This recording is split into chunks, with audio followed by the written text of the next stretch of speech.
So let's begin with, actually I should finish up Jeffrey's, I was going to say let's begin with some questions, but he had asked a question before and I said I would talk about it a little bit now.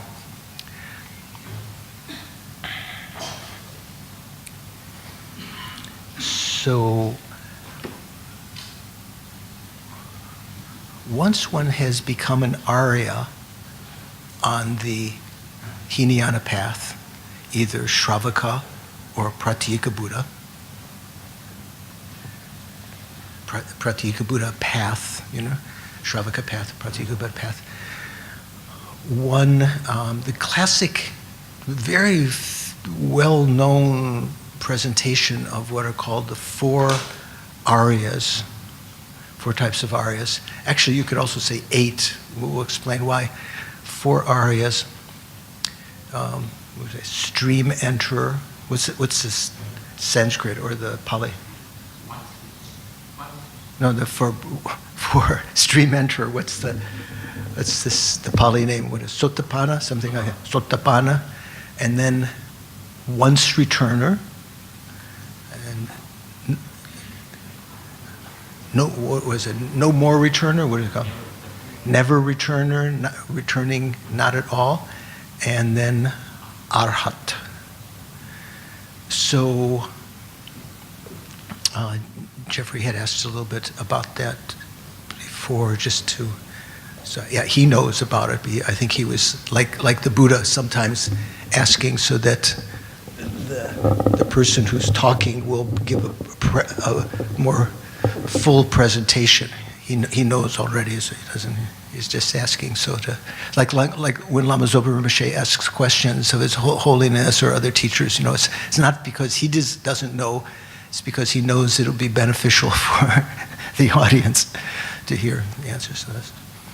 So what these are referring to is that, and we'll go into more detail in next week when we go into the nitty-gritty details of what are abandoned, what are ceased on the various levels of the path of seeing, the path of meditation, and everything. Basically, one becomes a stream enterer once one has become an Arya being. But it only lasts for a certain amount of time until one enters into the next stage. Basically, what it means is that one has eliminated a certain portion of those afflictions that are to be abandoned by the Hinayana path. Okay? So until arhatship, from the path of seeing and the path of meditation, and that period, one is abandoning various afflictions, various what are called objects to be abandoned, things to be abandoned. And so on the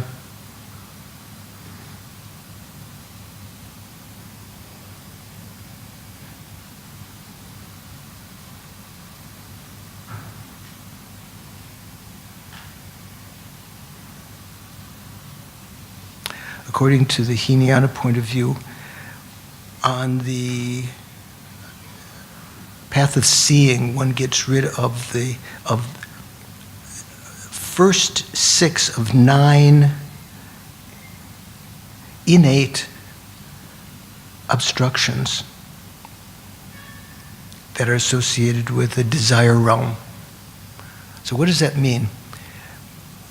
And next week we'll go into more detail. As you progress along this path of seeing and path of meditation, there are the afflictions that one is successively abandoning, putting up the obstacles to and abandoning, are becoming more and more subtle.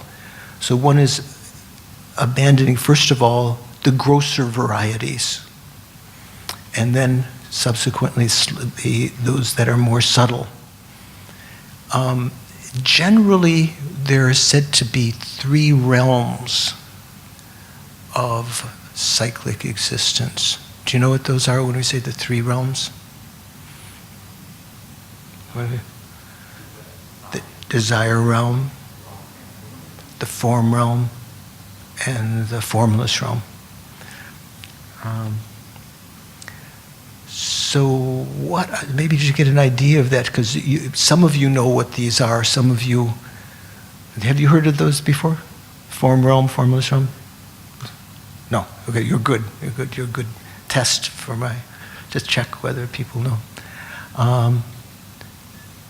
So generally the realm that we experience now as humans, and those things that we generally consider inferior to ourselves, such as the animal realm, the preta realm, you know the pretas, hungry ghosts, and the hell realm, and some portion of those that are a little bit higher than us, some of the God realms, we'll explain, which are said to inhabit the realm of desire, because in a sense, we're dominated by attachment and our desires that impel us to create karma and so forth and so on.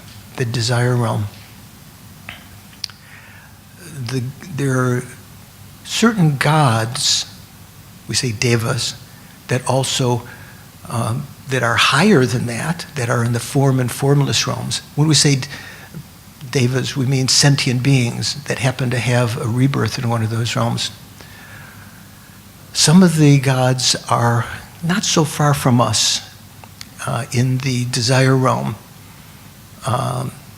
Indra is considered to be the king of the gods on the top of Mount Meru, and there's some of the different levels below that. When the Buddha, there's one famous holiday, we say the descent of Buddha from the heaven of 33, or the descent of Buddha. Sometimes people say the descent from Tushita, which is completely wrong, right? Have you ever heard that, seen that mistake? I know, one of the places I've lived and taught for some time, every time that holiday comes, they say, oh, celebration of the Buddha's descent from Tushita. When did the Buddha descend from Tushita? Did he? When he was coming down to take birth in the womb of his mother and so forth. But later, at a certain point, his natural mother had passed away and was reborn in one of these desire realm, God realms, not the form or formless realms, in the desire realm, in what's called the heaven of 30, heaven of 33. And he had gone up during one rainy season, so it was a little bit quiet. It's like someone doing retreat during the rainy season. While the other monks were doing retreat, he went up to the heaven of 33 to teach his mom, thinking of the kindness of the mother. Even the Buddha disturbs his usual schedule to go teach his mother. Do you know what he taught her? Do you know what he taught? Is it? Skitigarbo Sutra? Oh, I hadn't heard that. Okay. Generally it said, listen, the common between the Hinayana and Mahayana, because I'm not sure the Hinayana has Skitigarbo Sutra. Maybe that's exclusive that the Mahayana says he taught. But generally it says he taught his mother Abhidharma. Sort of like sophisticated, sort of like this, like Lorig and Salam, these courses that we're talking. So, details about mental factors and all this. And then at a certain point, the disciples got on earth in the desire realm, began to get itchy, and they made requests, and the Buddha descended. There's some pictorial representations of a ladder, the Buddha walking down this ladder or stairway to get down. So he came back he was still in the desire realm. He hadn't left the desire realm, but he was in the God realm. So all of these are called the desire realm: the hell, preta, animal, human, and a certain portion of the God realms. It's not ambiguous. It's the first lowest levels. Then above that, there is a rebirth state called the form realm. the rupa dhatu. So this particular state you can be reborn in, and you will have some kind of subtle body, but your mental consciousness is one which is already devoid of certain of the delusions that are prevalent in the desire realm, mainly anger. You can't get angry in the form realm or the formless realm. All of the other delusions are somewhat subdued. They're more subtle. Do you know the cause to be born in the form realm? Someone said. Who said? I heard someone. Anyone? Do you know? Samadhi? Any kind of samadhi?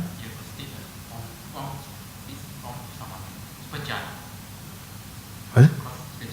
A jhana state. Okay. So there's certain kinds of karma that we can create that is virtuous, non-virtuous. Some of it is called immovable karma. Have you ever heard that in the Lanrim? Immovable karma? It means karma that will only be ripen in a particular state. It can't ripen in any other state. Certain actions we do now, if you create generosity as a human or other things, practice morality, patience, that may ripen while you're a human. It might ripen to ameliorate, to lessen your suffering as a hell being or as a preta or as an animal. Say, being generous can be the cause of being born as a wealthy naga. You know, which realm is are the nagas in? Preta realm? Jeffrey says yes. No. Animal realm, right? They're actually considered part of the animal realm. Sometimes they manifest as serpents, so sometimes they to indicate nagas, like Nargarjuna. Sometimes the pictorial representations of Nargarjuna has some serpents over his head, sort of forming a what do you call it, protective shield or something like that. So there's some kind of karma. Most of the karma we create are called movable karma. Some kind of karma we create are immovable. It only ripens one particular realm. And one example of that is the karma that you create by developing the Tibetan word samten or dhyana. In Pali they say jhanas, of the form realm. The first, second, third, and fourth, they call them absorptions because the mind is completely concentrated and it has temporarily separated from attachment and the delusions of the desire realm. It hasn't abandoned them at all in the sense of ceasing the delusions so they'll never come back again, but they are suppressed so there will not be manifest the delusions of the desire realm in that meditative concentration. So who's a good candidate to be born in the form realm? What do you know? One of our Dharma friends, Theravada Dharma friends who comes to Singapore often, teaches in Australia, Theravada monk, Venerable Brahm. How is it? Brahm something, what is it? Ajahn Brahm. So he's renowned, he teaches his monks and nuns to achieve the jhanas, right? Is it easy to achieve the jhanas? I'm not sure I have no idea, I'm just taking his word for it. I think he says they do. Generally in the time of the Buddha, the monks had this incredible store of virtuous karma from keeping morality very purely. Right? They kept the vows of a bhikshu, say, their entire life, accumulating constantly virtuous karma, following the word of the Buddha, who was their guru, practicing, all the time. And if they got lazy, they always had older monks or nuns to remind them to practice. And on the basis of that, they were able to achieve the these dhyanas, or that's the dhyanas are the Sanskrit word. In Pali is jhanas. These absorptions, and in so doing, the Buddha, at the time of the Buddha said this was kind of like I don't know, what can we give an example? Say when you get really tired of something, you need some relaxation. It was their vacation. They often relax in the jhanas because very blissful state, and it would reinvigorate them and help their mind to keep their vows when they arose from that meditation. To be immovable karma, by creating, to generate the preparation, even you don't even have to achieve the first dhyana, but even achieving the preparation to that state, certain mind that uses the state of vipassana, what's called mundane vipassana. It's not vipassana that's analyzing emptiness, but this can be achieved much earlier. Analysis of seeing the desire realm as inferior and the form realm as having good qualities. One separates from the mind of the desire realm. Even having the preparation for that jhana, one creates the karma to be reborn there.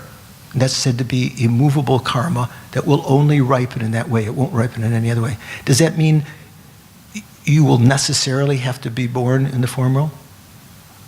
Immovable? Next life? Not sure. That's hedging your bets.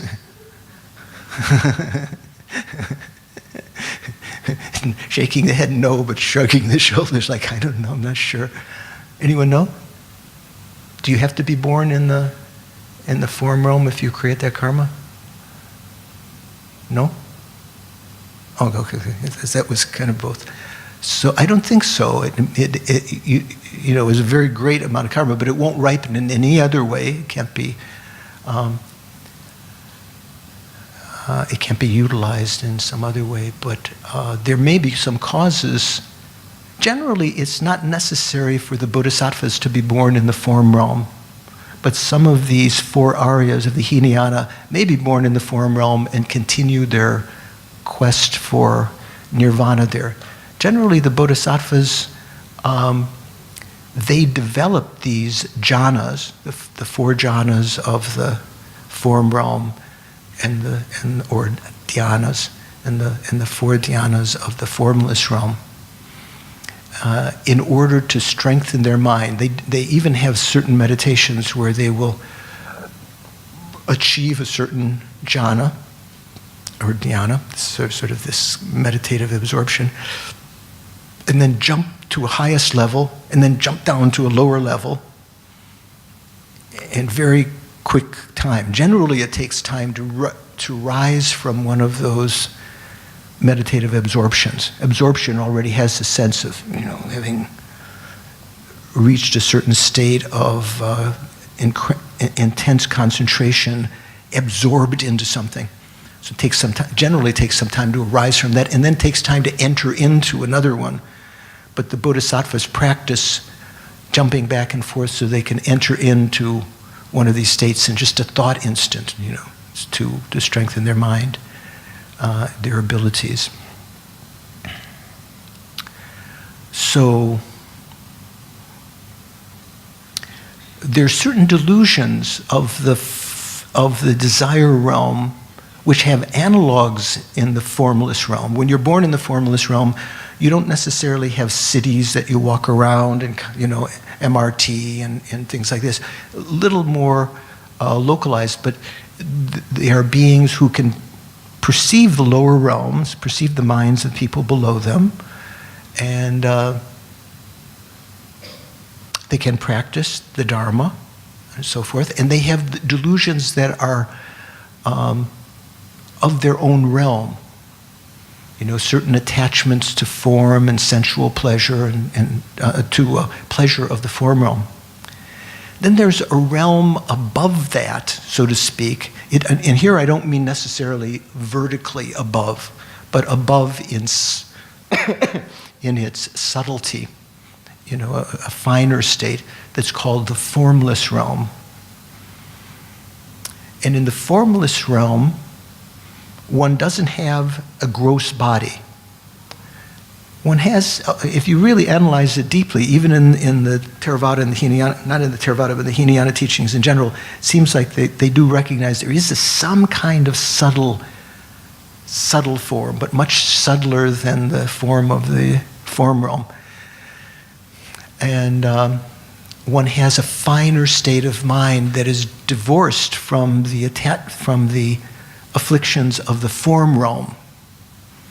The way that you get born there, sentient beings can be born in the formless realm as they can be born in the formless realm as they can be born in the form realm.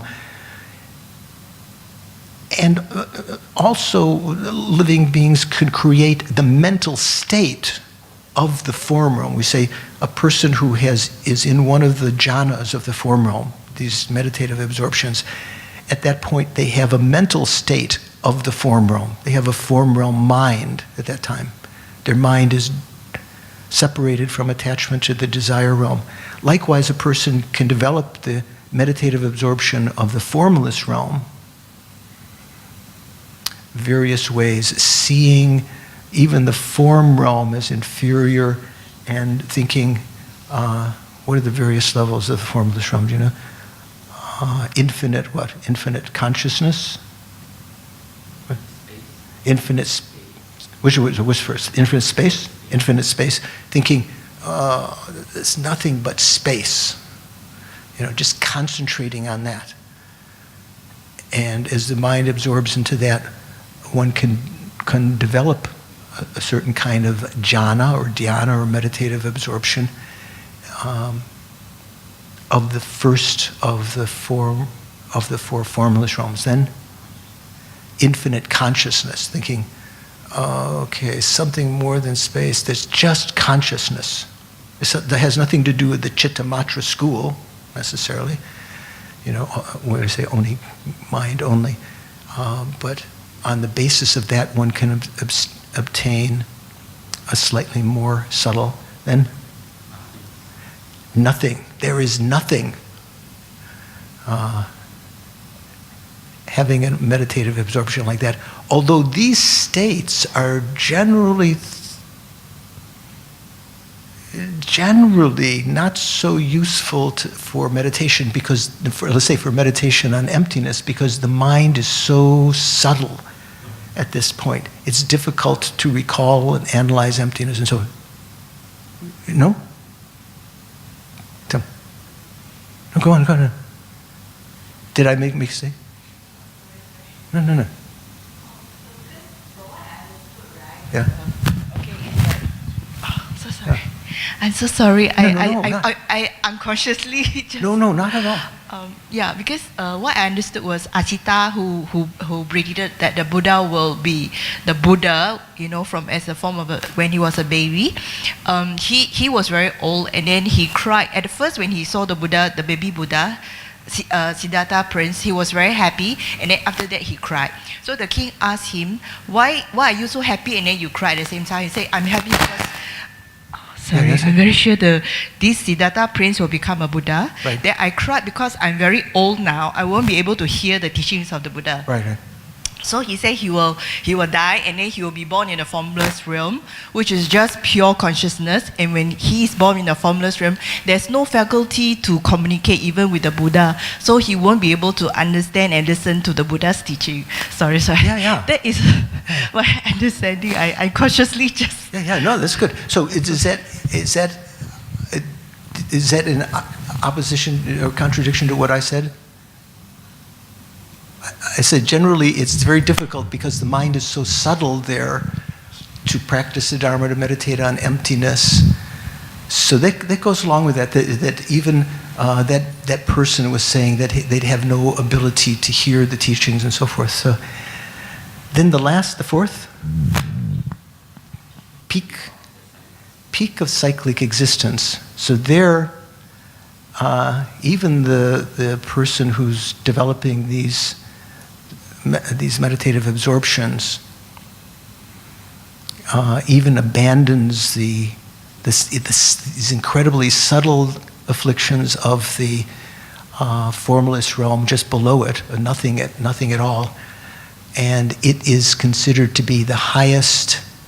Oh, we talk one of the path of preparation. The fourth path of preparation was called highest mundane dharma. Do you remember the fourth?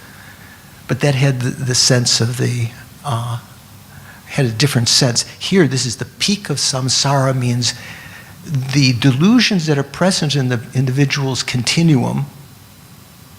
They're not escaped from samsara. They're still within cyclic existence, but they have the subtlest delusions still left on their consciousness. So everything else below are temporarily suppressed in that state. And there's some tenet systems, some philosophical systems that say they try to say that's nirvana, that's moksha. You know moksha, another word for nirvana, liberation or freedom. That's like Geshe Zopa jokes about gnosis and noodles. I joke about moksha. It's not mocha, moksha. Because I used to like mocha coffee or ice cream, chocolate and coffee. So each of these realms have certain afflictions associated with them that are, so in the form realm, the afflictions that are there are subtler than the afflictions of the form of the desire realm. And the afflictions of the formless realm are even more subtle than that. So there are different levels of subtlety of afflictions that have to be, in order to escape from cyclic existence, one has to abandon these. So these four kinds of aryas, abandon them, and that gives rise to some of the meaning of their names. So the path of seeing that gets rid of the first 6 portions of the innate obscurations, the innate delusions of the desire realm, those are called enterers into the path, the Sotapanna.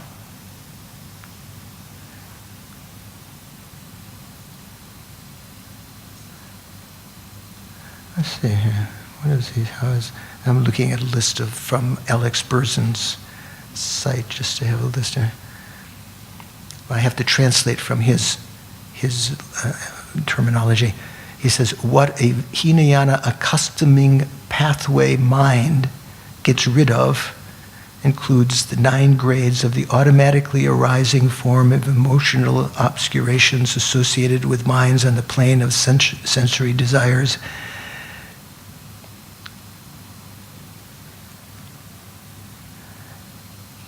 and the 9 grades associated with the minds of the 2 higher levels. Let me see here, get to the right place.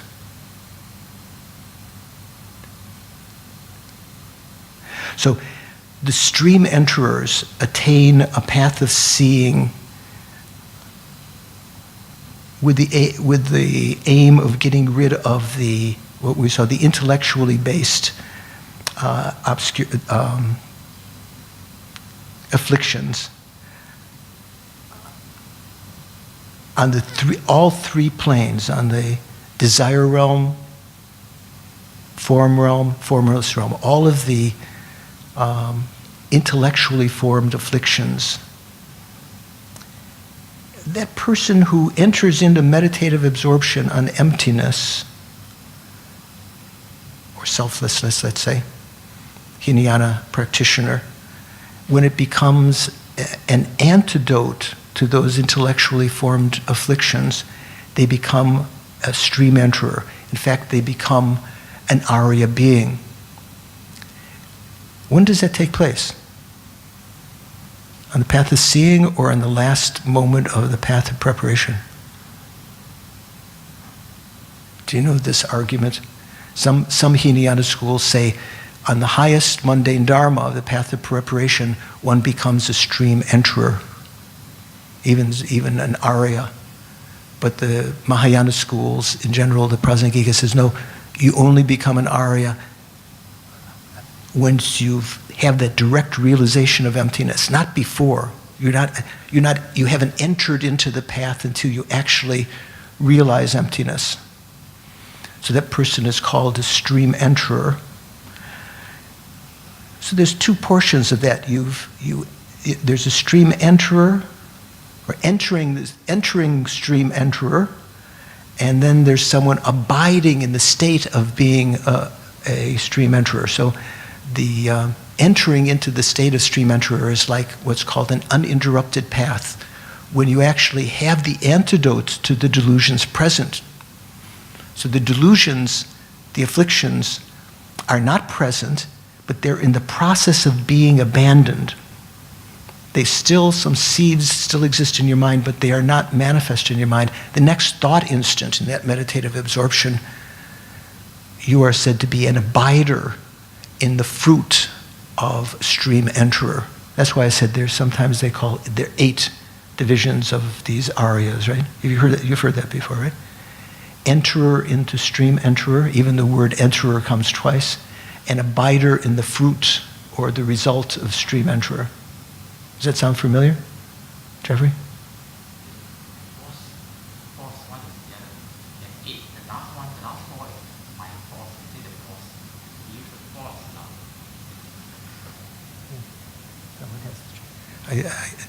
Jeffrey has more Singlish accent than I am. Pure Singlish accent. Yeah, okay. So, wait, he's looking up. So that's called stream enterer. So they've gotten rid of all of the intellectually formed delusions of all 3 realms. Okay. Then the person that becomes a once returner. What's the difference between them? There's that same person who is a stream enterer may later, when they've meditated on emptiness longer, on the 16 aspects of the Four Noble Truths, they can become what's called a once returner. What does that mean? They will, some here I think I said they will take rebirth only once more in samsara. I think generally it means they'll only take rebirth once more in the desire realm. But anyway, you could say once more in samsara. So once returners have achieved a path of seeing, there's certain levels of afflictions of the desire realm. They said 9 main kinds of afflictions that are abandoned on the path of seeing. And of those, the once returner gets rid of the first 6 of those of the desire realm. So they have some subtle delusions left of the desire realm. So they may arise from that meditative absorption and spend many years practicing after that, maybe even lifetime after that. But they won't be reborn more than once in the desire realm because their delusions for the desire realm have been reduced. And then once they've entered into the state of being a once returner, the very next instant when those afflictions, those 6 sets of the 9 afflictions are ceased, they are abandoned, one is said to be a enterer into the result of once returner. Because they will attain arhatship after only one more lifetime, and I think means in the desire realm, but maybe in the upper realms, they are called once returner. In other words, they will return with another samsaric rebirth only one more time. So that's the sense of once returner. You knew that, right? Did you know that? Yeah. Yes. Say it again? Once more as a human. That's kind of my memory. But here in Alex's text, he said once more in samsara. So I seem to remember it mean they only be born once more as a human, because a non-returner usually means they won't take rebirth as a human again. We'll get to that next. Yeah. Good. We have an expert now, Jeffrey. You have female counterpart of Jeffrey here, and Cecilia. Oh, Cecilia was also here before. So and also, what's this gentleman's name? What's your name? Yu Ching. So we've got male, female experts and male, female experts here I can call on. And then also, what's your name? Ching Ching and KK. I want to talk to KK later about my modem. So we have lots of experts around, and other experts also. So we've got stream enterer. The sense of stream enterer, I think, is the sense that they've entered into the supramundane path. They've entered into Arya beings. They've entered into the stream, and then they abide in the result of that. They may, when they arise from that meditative absorption, they may practice longer, collect more merit, hear more teachings, again and again meditate on emptiness, and at some point when they meditate on the emptiness of the Four Noble Truths, when the right conditions arise as antidotes, they can enter into being a once returner, when they get rid of the first 6 of the afflictions of the desire realm. And then the next instant they become enterers into the fruit of that. Then the so-called non-returners. What does that mean?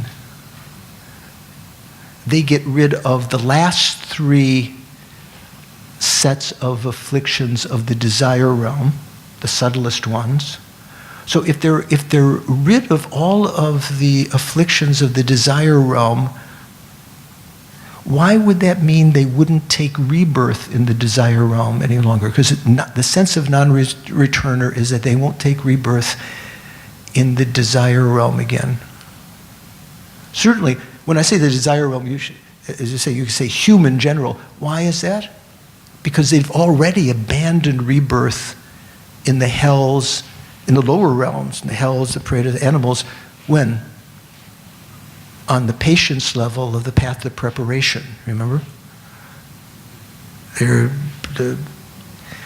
delusions have been ceased. So what's the main thing? Say you have karma to be born in the desire realm. Why the fact that you don't create any more karma? You already have karma. Why does that mean you won't be born there? You know, right? You know the answer? You know the answer? What's your name? Sisi? Isim. Sweet Kim, do you know? I don't even have what a question. What did I ask? Do you know what I asked? Why? What? Why simply having abandoned the delusions, say the no more returner, the non-returner, in the sense of that means they will no longer take rebirth in the desire realm as a human, because they've already abandoned rebirth in the lower realms. If they've abandoned the delusions, why does that mean they can't take rebirth there? Because they still have the karma in their mind stream to be born there.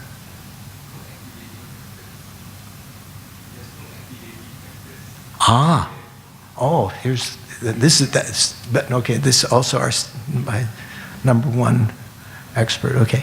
So generally, when we talk about the 12 links, you've heard the 12 links of dependent arising, some of you, we sort of intimated it a bit. So it gives more detail. At the time of any one person passing away still as an ordinary being, at the time of death, it sort of determines where you're going to be reborn the next lifetime, because you'll have various karmic seeds on your mind stream to be born.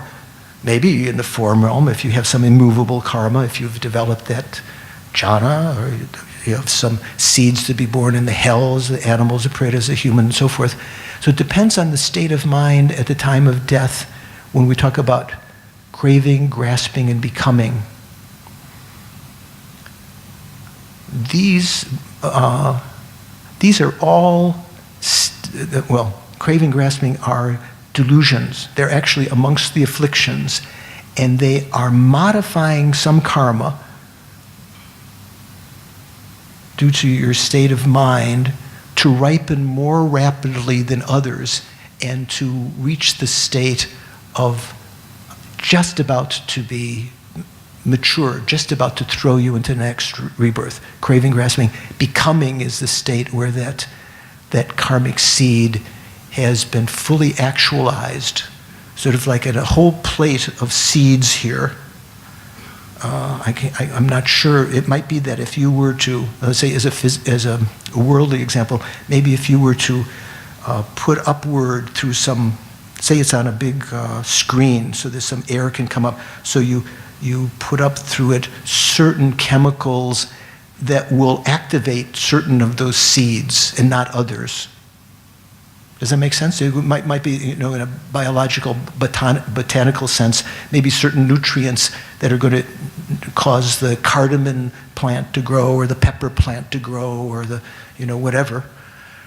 A little bit like that activating mind at the time of death is going to be what causes those seeds to grow. So if you don't have the afflictions at all of the desire realm, because the non-returner in their meditative equipoise have now eliminated the last 3 of those 9. The once returner got rid of the first 6 of the 9 delusions associated with the desire realm that are to be abandoned by the path of seeing. And then the last 3, while the person is becoming a non-returner, when they're entering into the state of non-returner, they've applied the antidotes to that. And then the next moment when those are gone, they are said to be abiding in the fruit of non-returner. And so there is no activating cause for the karmic seeds to be born as a human. There's nothing that will activate them at the time of death. There will only be activations of the more subtle seeds. Does that make sense to you? Did you follow? No, you didn't follow. Okay. So, So do you understand my analogy of the seeds on a screen? So, so certain of the, say at first you're putting up nutrients, maybe gaseous nutrients with warm air and moisture and so forth, to ripen all of the seeds. That's generally how we are now, except we don't have many seeds to be born in the form and formless realm. Most of ours are to be born in the hell, and believe it or not, in the hell and animal and preta realms. So if you were to eliminate some of those nutrients coming up, the ones to be born in the hell and animals and preta realms, those seeds would still be there on the screen, but they wouldn't be getting any activation to sprout. So a little like that. On the path of preparation even,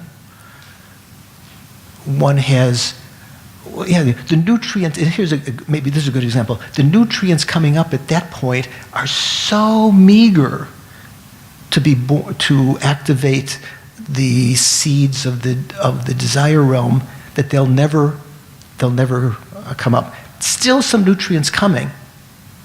On the path of seeing, no nutrients for the desire realm. No nutrients for the lower realms are coming at all.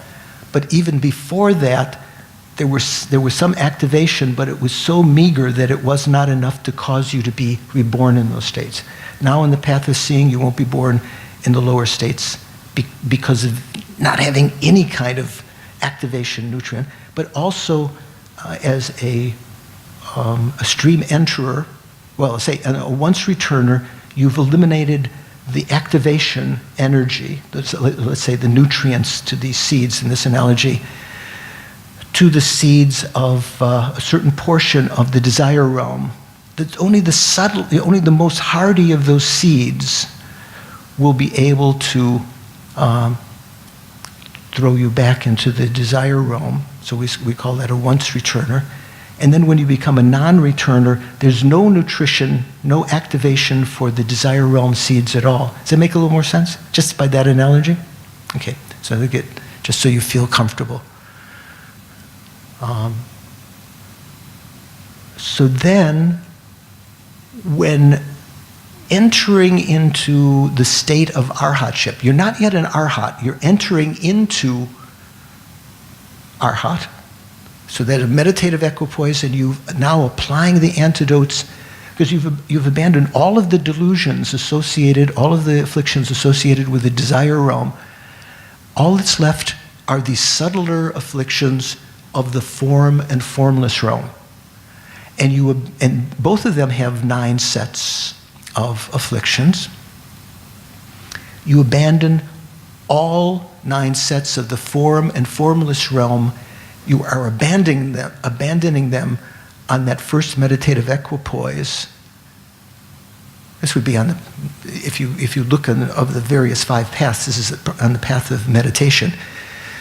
The end of the path of meditation, the last meditative equipoise. You are applying the antidotes to those, so those delusions are not manifest. Still the seeds are there during that first phase when you're entering into the state of arhatship. And then when you're abiding in the fruit of arhatship, that means the very next instant when those things are not only suppressed, the seeds are eradicated, almost like the fire of the wisdom has caused them to become impotent. You are an enterer into the fruit of arhat. Okay? So, do you remember that now? Four types of aryas. You could say there are 8 types of aryas. What about the bodhisattvas? Are the 4 aryas applicable to the bodhisattvas also? Ken? Ken? That's like Singlish? Can be? Hmm? 10. I thought you said Ken. I remember Somo, you remember Venerable Somo? She was from Singapore. She's been in America for many years, land of medicine, Buddha. All the time, when I was there, I'd ask her if we could do something. She said, Ken. That's very Singlish, isn't it? Can do that. I thought that's what you were saying. You were saying 10. 10 bhumis. Is that what you're saying? Oh. So there's some of those bodhisattva bhumis are equivalent to. Yes. Yeah. But can we talk about bodhisattva stream enterers? Bodhisattva once returners, non-returners? Ken? Who's I heard someone over here say. Again?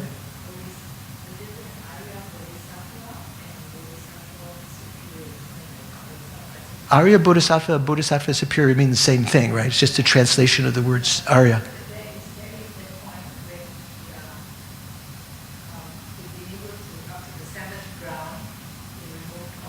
Yeah, you can talk about, if you said a stream enterer is someone who's become an Arya, you might impute stream enterer to someone who's achieved the path of seeing, and you might impute enterer into the state of arhat to an 8th bhumi bodhisattva because they've eliminated all of the delusions. But in general, that's not done. There's a famous text in the when one studies this, when one studies the Prajna Paramita called the 60 Sangha. the 60 kind of Sangha. So if you divide these 4 aryas down, there are various kinds of stream enterers, there are various kinds of once returners, various kinds of non-returners. Generally, maybe, I'm not sure if there are more than one type of arhat, but generally, if you go into the fine divisions, there are 60.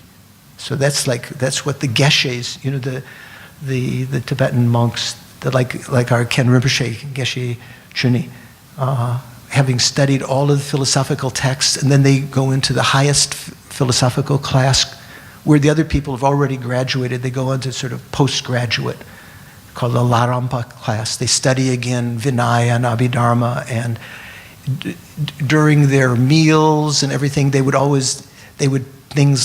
ask questions like, what are the 60 Sanghas? What about that 160 Sangha who was, all sorts of incredible details, This is what rather than talking about, did you hear who Brad Pitt is going out with? That's what we usually, that's our meal conversation or something like that. So when they had their meals, this was Geshe Jamba Gyatso used to tell me that the Laramba Geshes, these are the kinds of things they would talk about. So there are more divisions in these 4 aryas, and in the Hinayana scriptures also, they talk about all these possibilities.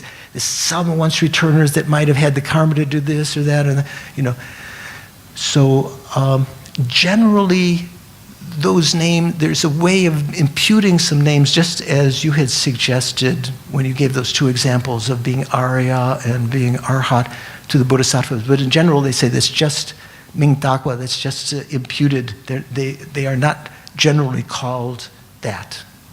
They don't use those names for the Bodhisattvas. Those names are generally exclusively used for the Shravaka and Pratika Buddha practitioners, Aryas, that are traveling along the path.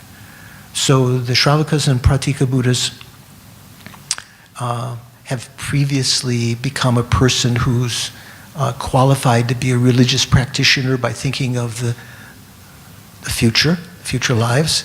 They become a Buddhist when they took refuge in the Buddha, Dharma, and Sangha from the depth of their heart. You might say they've entered into the Buddhist path, although I've never seen that written, what we were talking about this morning. Then when they develop spontaneous renunciation, effortless renunciation. Spontaneous is kind of like an added attribute. The main thing is it's effortless. Right now we can develop a kind of sense of renunciation with a lot of argumentation in our mind, fending off the parts of our mind that say no, no, no. And we can develop a sense of renunciation with a lot of effort. But then when we rise from that, the renunciation is no longer present in our mind. In the same, it may remain for a little bit. It's not like it immediately disappears. It just goes down a little bit. Same thing with when you develop single-pointed concentration. You've gone through the stages to develop tranquil abiding, calm abiding. You develop single-pointed concentration. When you rise from that, your mind is actually, what kind of mind do you have at that time? Do you have a desire realm mind, or a form realm mind, or a formless realm mind? Do you know? Yeah? When you've developed shamatha, you've developed that calm abiding, and the first time you rise from that, what kind of mind do you have? Do you have a desire realm mind? Pardon? Formless? Oh, okay. I never heard that. I heard you have a form realm. It's of the level of the first, it's called preparation to the first form absorption. So you don't have, just in that meditation, you actually have separated yourself. You suppress the delusions of the desire realm in that jhana, in that meditative absorption. And even in the preparation to that, you've created the karma to be born there in the future, so that's some virtuous, immovable karma. And your mind now is elevated from being a desire realm mind. It's actually a mind of the form realm. So even rising from that, then coming back into, opening your eyes and smelling your tea and so forth, you may keep that mind for a short time, but it starts to diminish. The way to keep it from diminishing is, again, to go into meditative equipoise. And if you've got the time to do that, you can keep that very close to that state of separation to desire of the desire realm. Maybe that's what the monks did at the time of the Buddha, when their mind, even though they had not become Aryas, they had not abandoned any of the delusions, they could suppress the delusions really, really deeply through developing that first, by developing calm abiding and even not even attaining the first absorption, even the preparation to the first absorption. All of these delusions are suppressed, but it will diminish itself without constantly being refreshed. So you haven't abandoned those delusions completely, right? So the Shravakas and Pratika Buddhas, they would go through this sequence on the path of preparation and the path of accumulation, path of preparation, honing their understanding emptiness till they become an Arya being on the path of seeing. And then you could divide all the various levels. We would divide them up in other ways on the path of seeing and on the path of meditation. Certain delusions are eliminated, but in the time of the Buddha gave this category of talking about the 4 types of Aryas. Okay, it makes sense? So you get some connection between these different things. They're not contradictory. So the end state of achieving nirvana or arhatship, one has eliminated all of the afflictions that keep you bound within cyclic existence. There is no motivating cause then, an uncontrolled cause, for you to be born in cyclic existence again. However, and because of that, when one enters into what's called one way of explaining parinirvana. Have you heard that term, parinirvana? So-and-so, he entered into parinirvana. You might think that's just a polite way of saying he died. Or she died. They kicked the bucket. We have all sorts of euphemisms, right? They passed away, so-and-so, they died. So when the mental consciousness, the subtlemost mental consciousness, leaves the body that had previously been there, and one, as an arhat, one has achieved the state of arhatship. When that mind leaves, it remains in single-pointed concentration, it's said, on the ultimate truth, on emptiness. By the force of that, of strong motivation to get out of cyclic existence and using this antidote of meditating on emptiness of the 16 aspects of the Four Noble Truths again and again, one remains in that state sometime for eons. We talked about this before, right? One remains in that state for eons. A very blissful state of mind, chilled out state of mind, until one's samadhi, because the samadhi is a meditative concentration, right? Samadhi begins to diminish karmically, and one at a certain point is awakened by the omniscient minds, by the Buddhas, and one is informed telepathically that one has not finished one's own aim, let alone the aim of others. Mainly one has worked in the Hinayana path, one is mainly working for one's own aim, to escape from cyclic existence. It doesn't mean one doesn't have compassion. One even has what the Theravada calls, the Hinayana calls great compassion for sentient beings, Mahakaruna, but not the same great compassion of the Bodhisattvas. Great compassion for the Bodhisattvas means they not only sense the suffering of others, they want to get They want to do it themselves, like a mother or a father seeing their child, the car has fallen on the child who's trying to repair the muffler or something. You've heard stories where the frail mother picks up the car, using all the adrenaline of her body comes at one time. Have you heard stories like that? Some amazing things. So that kind of compassion for others is, from the Mahayana point of view. The Hinayana Arhats, the Hinayana practitioners, have great compassion in the sense that they have compassion for all beings and every level of suffering. Maha in that sense, also Maha Karuna, great compassion. But they don't have that impetus to remain within cyclic existence to alleviate the suffering of others. They either have not understood that it's possible, or they've understood it's only possible for the super rare individual, like the occasional Buddhas who come. And so they're content to achieve, when they achieve their nirvana, they've eliminated all of the obscurations of the afflictions that keep them within cyclic existence. So when they are awakened by the Buddhas and told that they haven't achieved the final aim, they again rise the motivation to take rebirth. So now they're not under the influence of uncontrolled karma. Right now we're under the influence of the karmic winds. Whether we want to take rebirth in one place or another right now, we probably don't have much, even wishing or praying to be born there, our minds don't have necessarily the power to ripen those seeds. Maybe higher bodhisattvas, higher beings, maybe with certain prayers can, but generally we don't have the ability. It's almost like the winds of karma take us to our next rebirth. But here the Hinayana Arhats who have already achieved nirvana, remained in it for enormous periods of time, eons and eons.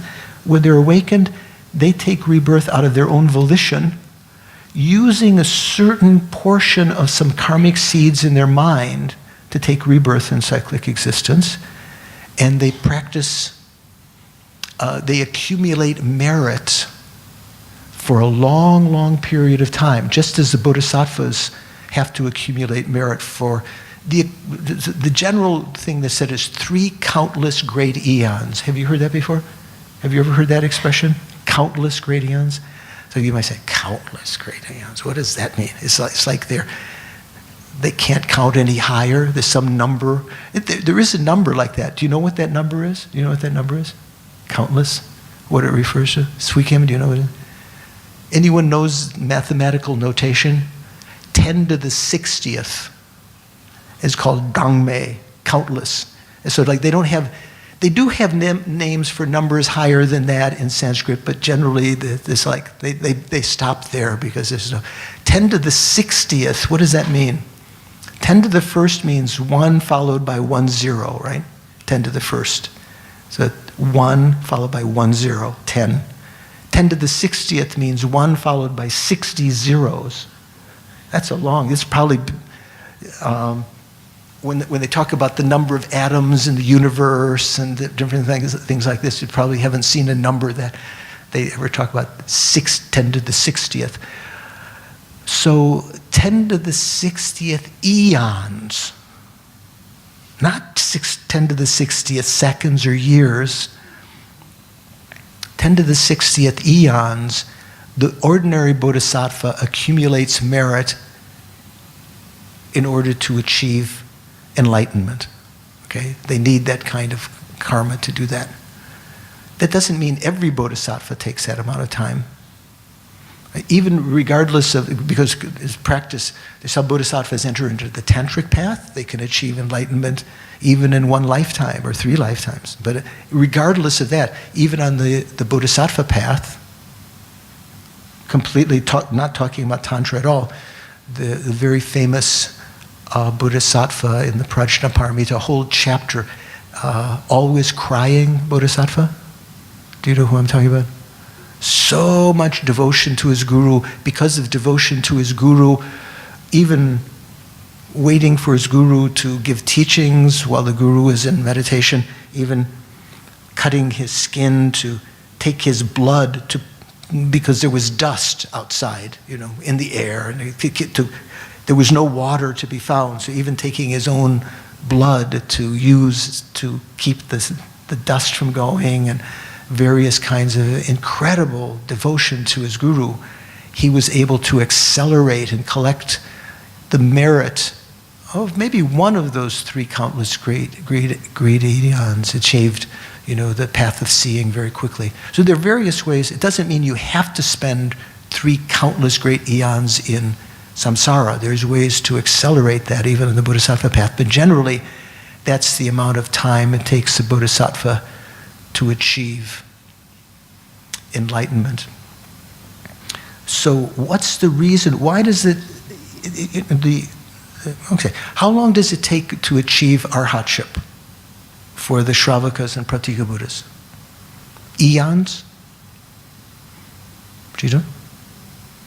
Srikam, I got to get Jeffrey now. He's just come back. So Jeffrey, how long does it take the Hinayana practitioner to achieve arhatship? Once they've entered the path, does it take an eon or a countless eon or two countless?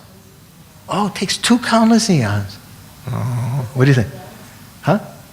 You're guessing, right? Okay. Sweet Kim, Cecilia, or I keep forgetting his name. Mr. Hat. You're Googling it. Okay, that's not fair. Jeffrey, how long does it take arhats to? Oh, you'll achieve it first, then you'll tell me. Okay. Generally, it's said that those who have entered the path can achieve arhatship in 1, 2, 3 lives, traditionally, or maximum 16 lives, 1/6. It's like nothing. Compared to the Bodhisattva's path, you might think, whoa, what are the Bodhisattvas? Are they less able?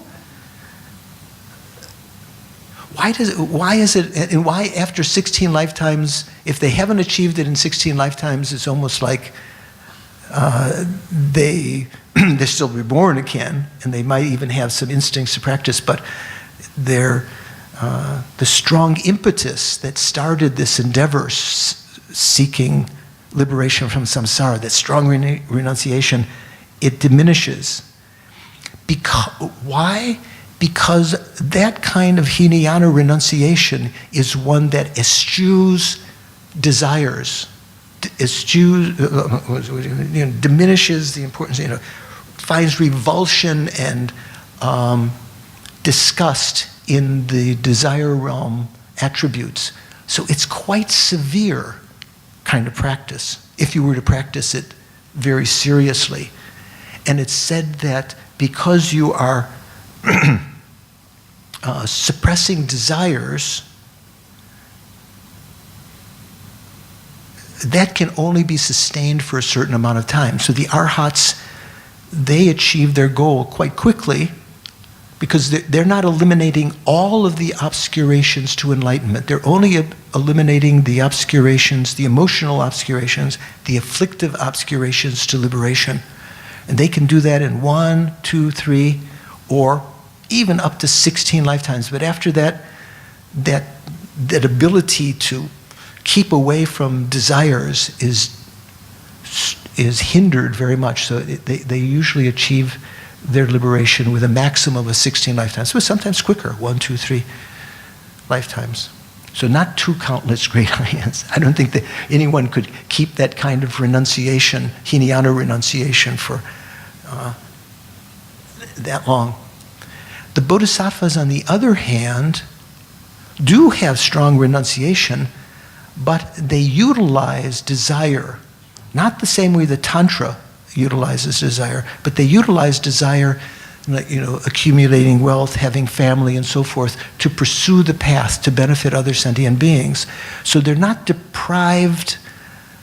Their main thing that they try to subdue is not the attachment that the Hinayana practitioners do.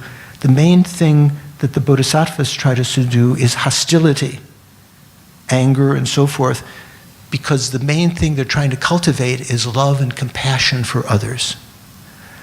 So between the two, attachment, which is being subdued by the practitioners of the Hinayana, and hostility, anger, and so forth, that is being the main thing, and we can talk about the main thing that's being abandoned is self-cherishing thought and other things, but from a certain point of view, the main of the afflictions that you're trying to, you don't utilize as much is hostility, the Bodhisattvas. Between those two, attachment and hostility, in your own mind, when I say hostility, meaning anger and hatred and so forth, which of those two last longer? Well, let me say, first of all, which one is more destructive? Anger, hostility, generally that's said to burn up the negative karma. Not only does it create negative karma, it burns up the virtuous roots that we have, right? So it's said to be the worst of the delusions in that sense. But in terms of durability, attachment lasts much longer. With hostility, anger, although you might feel sometimes it's hard to forgive someone who's hurt you, or you might have anger for someone for so long time, but if you apply the antidotes, you can get rid of that relatively quickly. The example that's given is like if we're at the restaurant and I spill some salt, some nice pink Himalayan salt, and is that the vogue now? Someone got me some. Yen very kindly gave me some pink Himalayan salt for my diet. So it has more minerals in it, supposedly, besides the sodium chloride. Anyway, so you spill some salt on the table. Generally, the concierge or the waiter can come with his little brush, or you yourself can brush that off, and the tablecloth can look pristine, right? As opposed, and so that's the analogy to getting rid of anger. It can be kind of destructive, but it can be eliminated relatively easily from the mind. Attachment, on the other hand, is like tipping over the olive oil. Sinks in immediately into that nice white linen tablecloth. I'm not talking about the plastic tablecloths at the hawker stand. I'm talking about the nice linen one at the nice restaurants, right?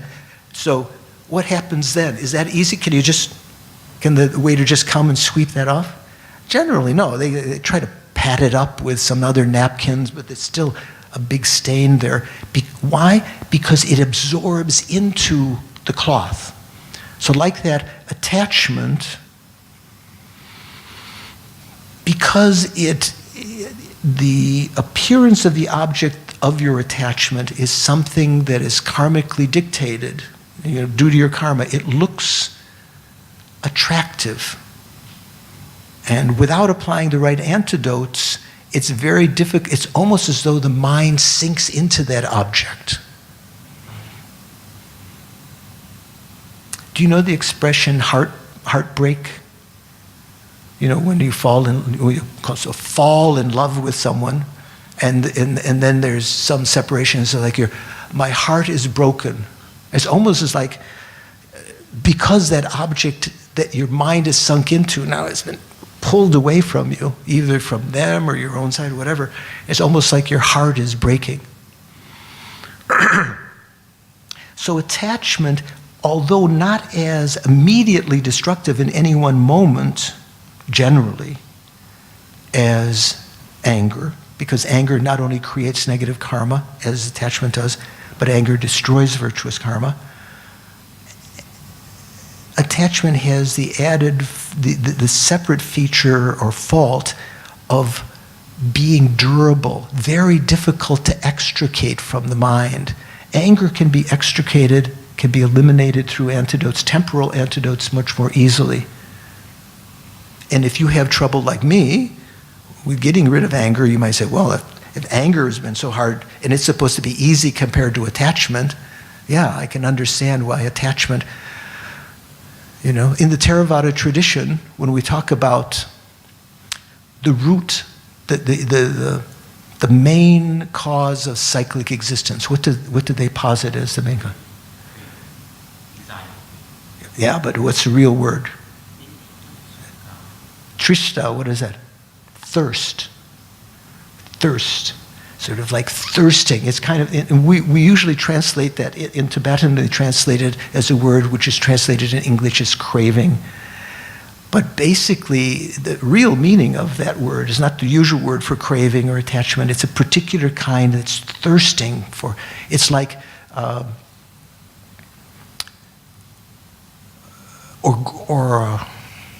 yeah. So Alex Burson, when he gives a nice analogy, like a rodent that has fallen into the water and is drowning, is flailing around to grasp onto anything, thirsting for life.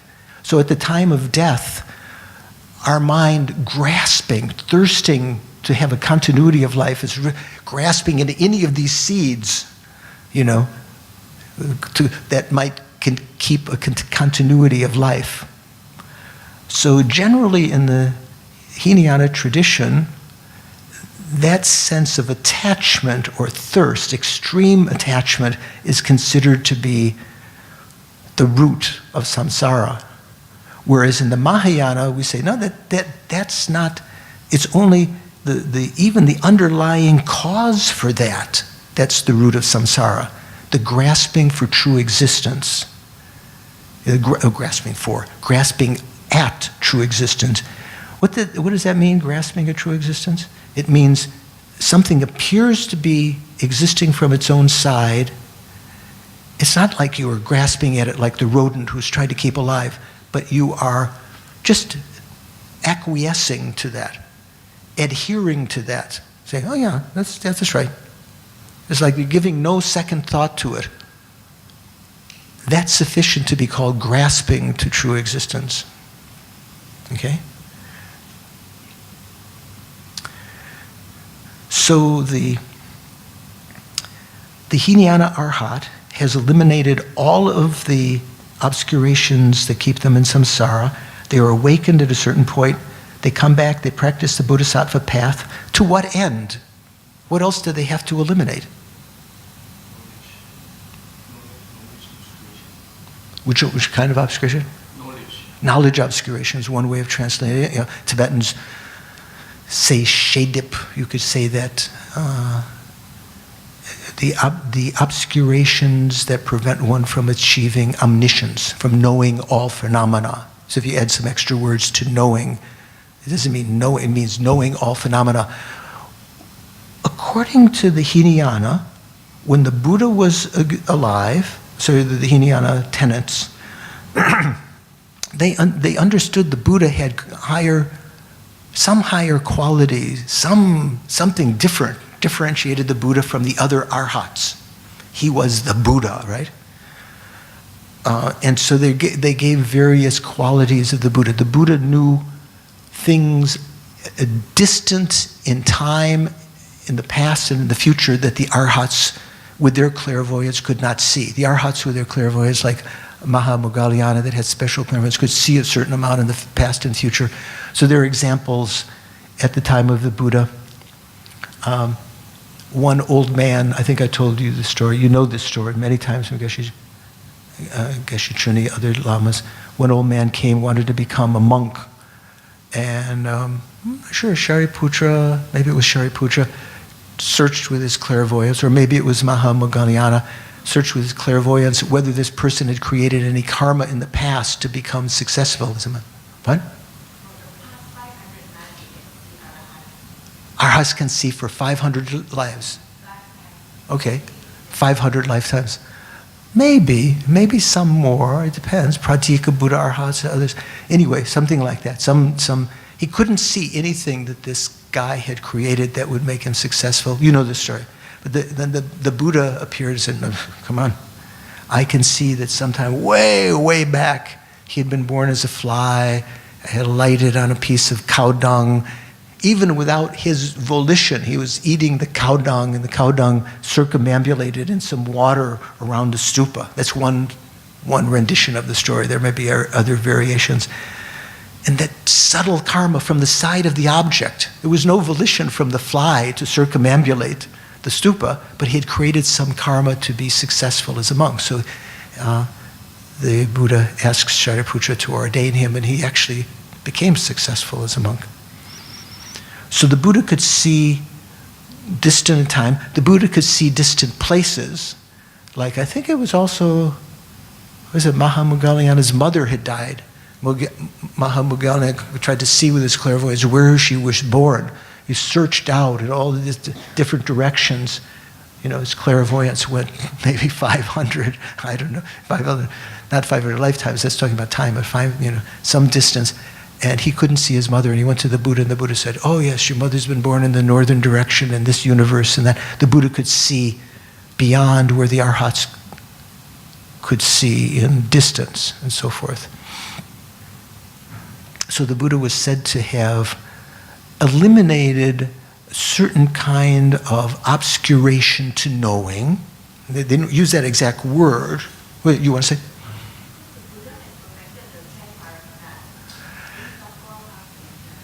Right. If you talk about the 10 paramitas or 10 perfections in the Theravada, you get a different list. So that's a little bit, the terminology you have to really check. There's a list of 10 perfections in the Theravada suttas which don't correspond to the 10 perfections. So that it's being used in a different way. In the same way in the Theravada tradition, in those sutras that the Buddha taught, the suttas in the Theravada, the Buddha, if you look up shunyata in the index to all of the suttas, you won't find it. You'll find shunya referred to, but it's not talking about the emptiness of inherent existence. The Buddha didn't teach the Hinayana arhats explicitly about shunyata that he taught in the sutras that were aimed at the Bodhisattvas. And sometimes the Hinayana practitioners were present. Like in the Heart Sutra, it's actually Shariputra is present and asks Avalokiteshvara how they practice the perfection of wisdom, right? So,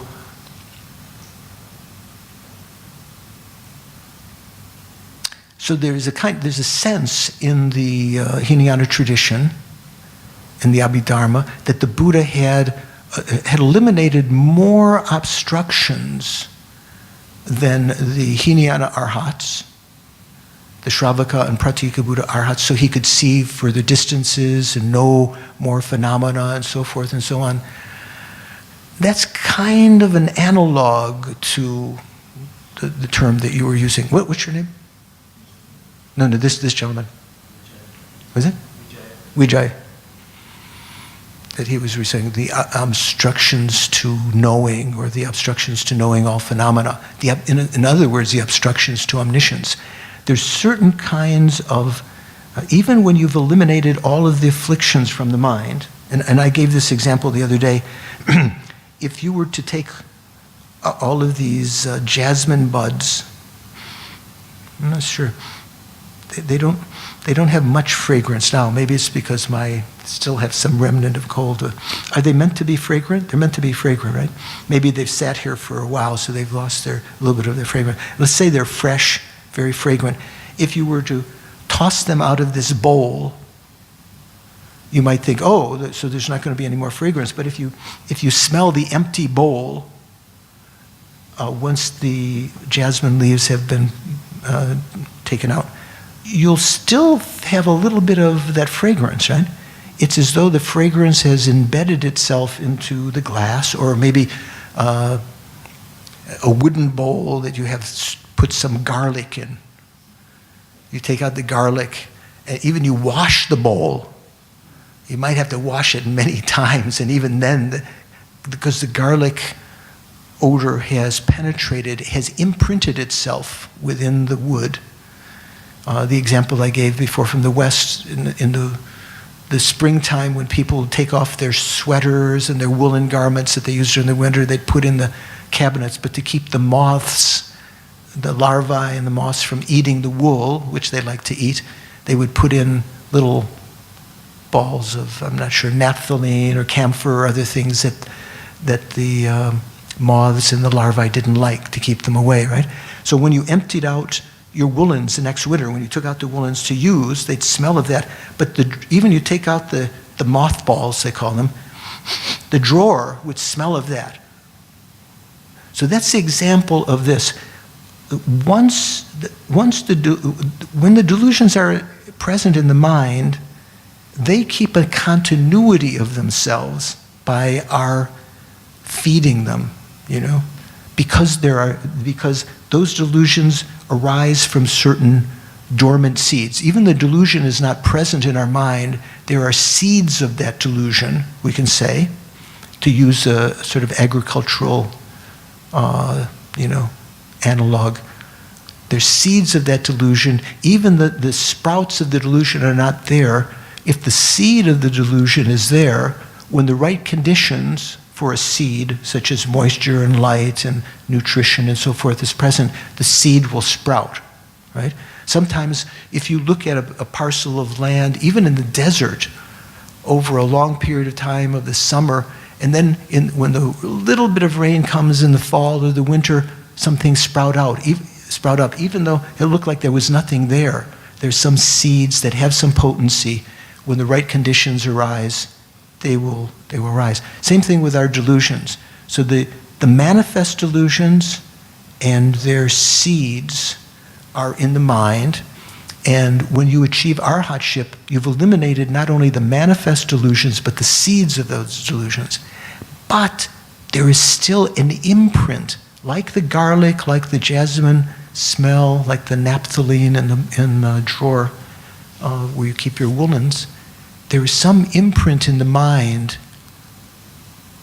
of those delusions. Those kinds of imprints are put under a general category because they can be removed. Those imprints from the mind can be removed, and those are what are called the obstructions to omniscience, or the obstructions to knowing. Shedib. Is that the term you usually use in the classes? Knowledge obscuration, something like that, right? So that's what we're talking about. So the Hinayana Arhats, in their period of, remaining in samadhi, very blissed out state, those stains are still in their mind. So when the Buddhas awaken them and they take rebirth voluntarily, accumulating merit and achieving, so they accumulate merit for a long period of time, maybe eons. And then what do they enter? They've already realized emptiness directly as a Hinayana Arhat, right? So they don't have to go through the general, stage of realizing emptiness. They've already realized emptiness. Generally, I think they say they usually enter the Bodhisattva path on the eighth bhumi. Why? Because the 8th, 9th, and 10th bhumis, as we'll see, are the stages of the Bodhisattva path just before they achieve enlightenment, where they start to eliminate the obstructions to omniscience, or the knowledge obscurations. So they've eliminated all of the previous ones. Usually the Bodhisattvas on the 8th bhumi are sometimes called Mahayana Arhats. Generally, the Buddha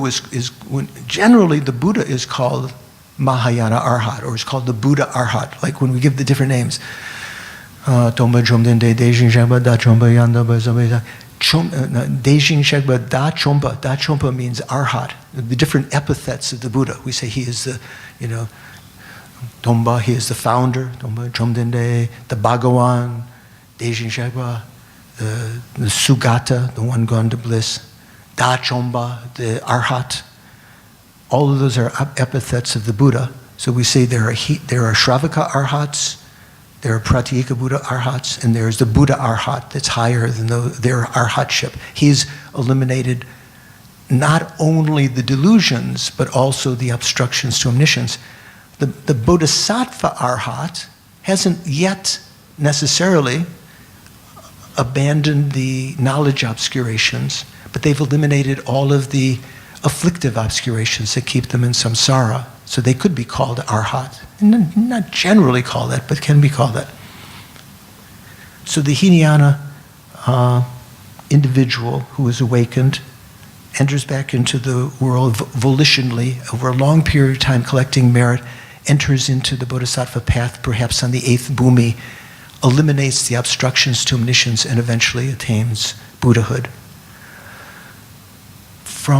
Not all of the philosophical schools believe this. Some of the Hinayana schools believe that once you achieve arhatship, there are different ideas. Some believe that once you attain arhatship, you're gone. You've snuffed out the continuum, like a candle. You take that some things in the restaurants, they put over the candles, they snuff them out, right? You've seen? Or maybe you put a cup over it, you deprive it of oxygen, snuffs out. So that's their sense of nirvana. They take an etymology of nirvana to mean snuffing out, in the sense that the continuum is ceased. Some of the Hinayana schools, and certainly the Mahayana schools, say, many of the Mahayana schools say that is not the case at all. It's not possible to cease the continuum of consciousness. It will continue.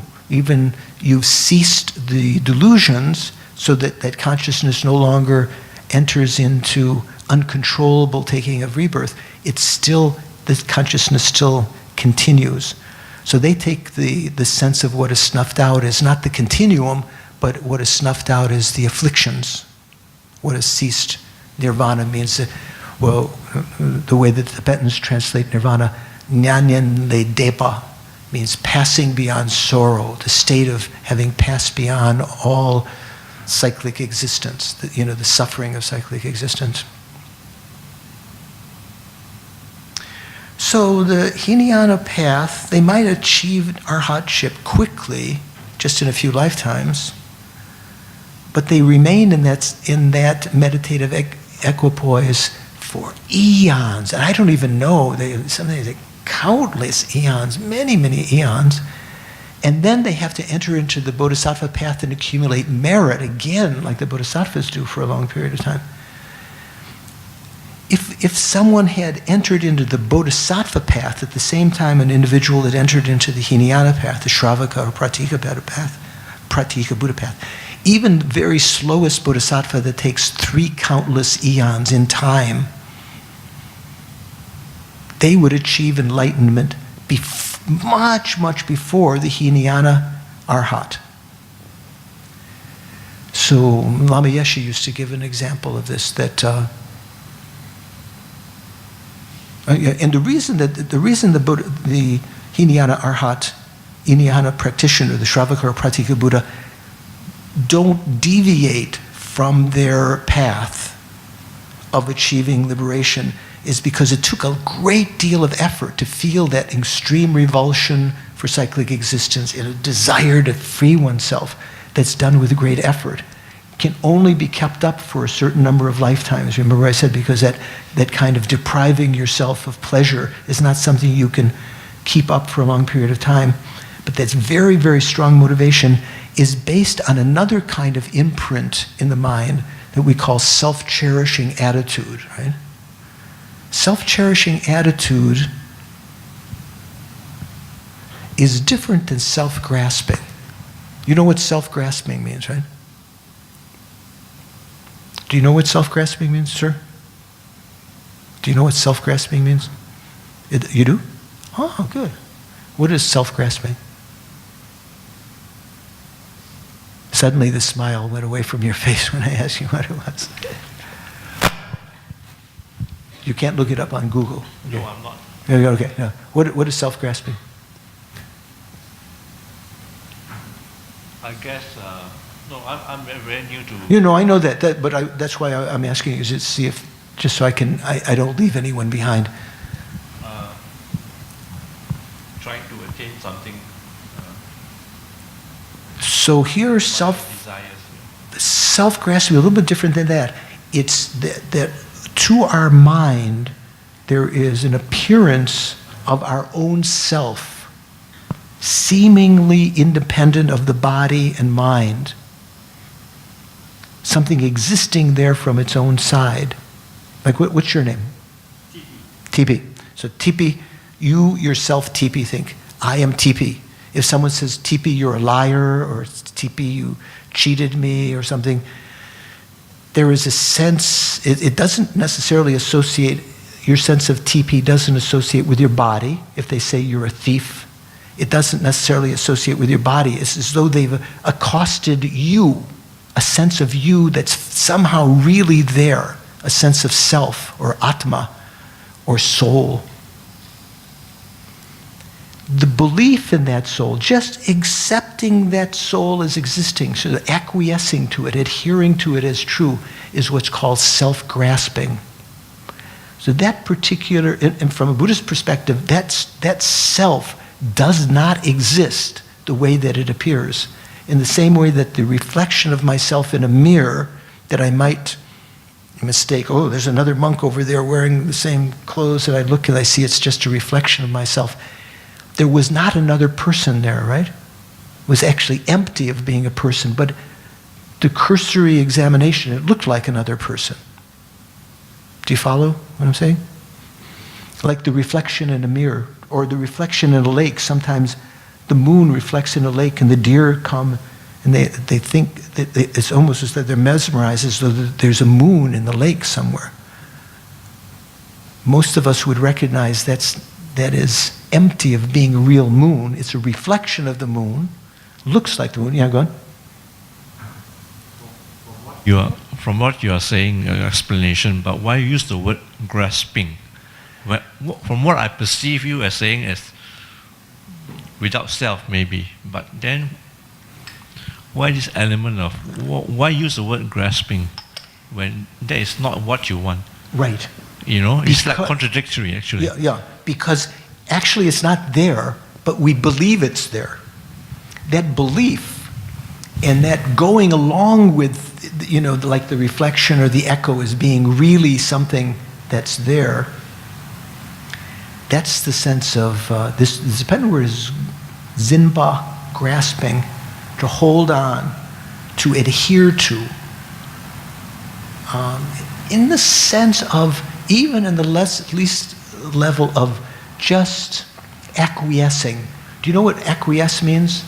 To just go along with something, not necessarily enthusiastically, not, just, yeah, that's okay. I'll go along, I'll acquiesce. Like you believe that self is there, even though it's not there. Like you said, you can understand it's not there in a certain sense, but it appears to be there, and because of continual familiarization since beginningless time, we've always believed this, the I and other phenomena, to exist findably. That particular kind of ignorance is called self-grasping. That, even if you were to eliminate that, which the Hinayana Arhats do, they eliminate that self-grasping. Even along the line, when they're achieving that, the self-grasping is becoming less and less. That's the main thing. That's the root of all the other delusions, all the other afflictions. The root of anger, attachment, is this belief and grasping to a self-identity that you have to defend, or you have to try to find pleasures for. It's not so much you're trying to find pleasure for the body, but you're trying to find pleasure for the self. Good foods, sensual, hearing sweet words and so forth. So there is an imprint of that also that is not necessarily categorized amongst the knowledge obscurations. That's called self-cherishing attitude. And that's what prevents the beginning, the Shravakas and the Pratika Buddhas, from entering into the Mahayana path. It's sort of like, okay, I could help these other people, other sentient beings, but number one. Do you use that expression here? That was popular in America some years ago. Have to think about number one. Number one is what? Me, right? I think the Japanese, when they talk about I, they point to their nose for some reason, I heard. Is that true? Anyone Japanese here? Or no? Japanese culture, when they talk about I, is that true? Or you're just scratching your head? So that self-cherishing attitude exists in the Hinayana Arhat, the Shravaka or Pratika Buddha Arhat. That's why they remain in that meditative equipoise for a long period of time, not being able to help sentient beings. So Lama Yeshe used to give the example, like being at a pool party, cocktail party. I don't know if you have them here, or maybe a country club party. Nicest country club in Singapore. You're having a great time, and you're having all sorts of pleasures. You're seeing beautiful people. You're having great food. There's an inexhaustible supply of durian. You know, all of the things that you could enjoy. Maybe even a little bit inebriated. You've had a little bit of wine or something else. And then you get a phone call. Someone brings you the phone and says, "It's your mom." And you, "Mom, what is going on?" And Mom says, "Oh, the house is on fire. I'm trapped. Please come and help me." And Lama Yeshe said this example is like the person who has strong self-cherishing would say, "Later." So it doesn't mean that he doesn't feel compassion for mother sentient beings, but the self-cherishing attitude is one that doesn't want to deviate from one's own experience of this, the bliss of liberation, wanting to find the bliss of liberation, having understood the shortcomings of all the pleasures of cyclic existence, wanting to achieve that for oneself. So one becomes inured and becomes calloused to the concerns of others. One still has compassion for them, but one is not necessarily going to give up one's own pursuit of nirvana for them. That's the self-cherishing thought. So that's why the Hinayana Arhat has to enter back into samsara. Oh, finally, no. Enter back into samsara. I was waiting for the right moment to put the lozenge in my mouth. I say, that Arhat enters back into samsara to basically now they have to eradicate this self-cherishing attitude that has permeated their mind for all these eons. So it takes a long, long time to do that. So the combined time of, the achievement of arhatship took relatively short amount of time, 1, 2, 3, 16 lifetimes. But then they remained in that meditative equipoise for really long number of eons, maybe more than it takes to accumulate the merit to achieve enlightenment, more than 3 countless great eons. When they're awakened, they again have to enter taking rebirth, accumulate merit for a long, long period of time, eliminating the self-cherishing thought first, so they can enter the Bodhisattva path, because they still have that self-cherishing thought, which doesn't allow them to enter into the Bodhisattva path at all, first of all, right? They still have to get rid of that self-cherishing thought. Then when they enter into the path, they've already realized emptiness, but they now have to eliminate the obstructions to omniscience on the last 3 bhumis. They usually enter into the path on the 8th bhumi. It's sort of like it's like sometimes if you've done advanced placement, do you have courses here called advanced placement in high school? In America, so in high school you can take calculus, even though that's a college course, if you're like, you've done all the other courses. And then when you get to college, you have this certificate that allows you to skip over calculus or certain courses, English, basic English course, so you can become almost like a second-year student already. A little bit like that, the Hinayana Arhat, when they enter into the Mahayana path, they kind of skip over the first 7 bhumis. They enter in as an 8th bhumi bodhisattva, and they have to spend another countless great eon eliminating the obstructions to omniscience that the bodhisattvas have to do also on the 8th, 9th, and 10th bhumis. Okay, is that kind of clear? So you might, yes. This arhat, they need uncontract bodhisattva, right? Say again, this arhat. Effortless bodhisattva to enter the Mahayana. Right. To enter the Mahayana, they have to generate bodhicitta. Generally, when a bodhisattva enters the bodhisattva path, and when they generate bodhicitta, they enter in the path of accumulation, right? The first of the 5 paths. The Hinayana Arhat, they have to also generate bodhicitta, but as soon as they generate bodhicitta, they find themselves on the 8th bhumi, because kind of like they have advanced placement. They've already realized emptiness directly. They've eliminated all of the afflictive obscurations from the mind. So they don't have to progress through those paths, to generate better and better understanding of emptiness, to eliminate the obscurations. But they have to finish the last 3 bhumis, which sounds like not much, but it takes one countless grade. Of the 3 countless grade eons that a bodhisattva takes, I think, if I remember correctly, you guys are pretty good on this, I think they spend 1 countless grade eon on the path of accumulation. Then from the path of accumulation to the 7th bhumi, another countless grade eon. Looks like a lot to be done then. And then on the 7th, 8th, the 8th, 9th, and 10th bhumis, another countless grade eon. So the Hinayana Arhats have to spend at least that amount of time on the 8th, 9th, and 10th bhumis. So I mentioned in the other classes, doesn't seem to be something that you talk about here, maybe because Singapore is such a small area. In American lore, when you go out walking in